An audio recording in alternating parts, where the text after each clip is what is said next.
केशवपुर गांव में अधिकतर लोग खेती बाड़ी करने वाले ही रहते थे। पूरे गांव में सिर्फ 2 ही कुएं थे जिनसे लोगों को पानी मिलता था। कुछ समय बाद गांव का एक कुआं पूरी तरह सूख गया। जब पूरे गांव के लोग पानी की जरूरत के लिए एक ही कुएं पर निर्भर थे। दूसरे कुएं से पानी भरते भरते लोगों को लगा कि कुएं में कोई भूत रहता है। जब गांव के किसान कुएं से पानी भरते थे तो उन्हें अजीब सी आवाज़ें सुनाई देती थी। खेतीबाड़ी करने वाले पुरुष की पत्नियां डर के मारे कुएं के आसपास भी नहीं जाती थी। धीरे धीरे पूरे गांव में बात फैल गई कि कुआं में भूतिया है।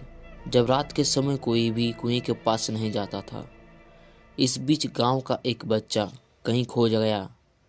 काफ़ी ढूंढने के बाद बच्चा जब नहीं मिला तो कुछ लोग कुएं के पास बच्चों को देखने के लिए गए। वहां पहुंचे लोगों ने बच्चों को कुएं के अंदर मरा हुआ पाया।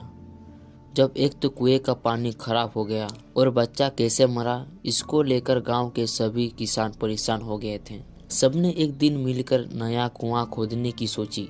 कुछ ही दिनों में कुआं सबने खोद लिया और उसमें पानी भी आने लगा।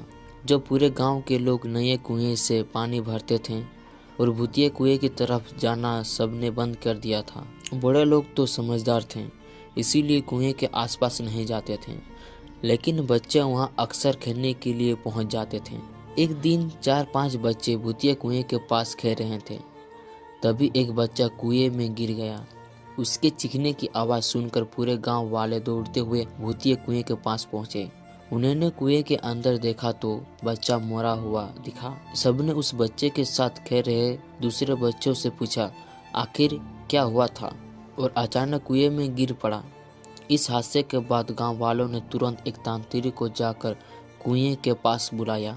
वहां पहुंचकर तांत्रिक ने बहुत सारे मंत्र पढ़े, जिसे सुनकर भूत सबके सामने आया।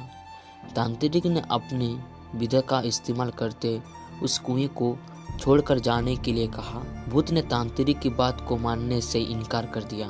तांत्रिक ने पूछा, तुम क्यों नहीं जाओगे? यहाँ आकर बच्चों को मार रहे हो, इसीलिए तुम्हें जाना ही होगा।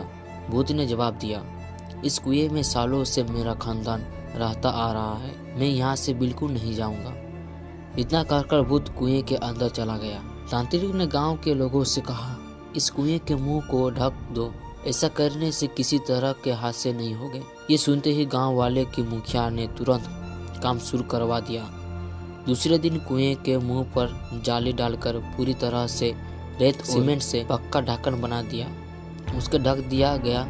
जब सारे गांव वाले खुशी खुशी रहने लगे। उस दिन के बाद से गांव में ऐसी किसी तरह की घटना नहीं हुई। भूतिया कुएं के डर से लोग मुक्ति हो गए।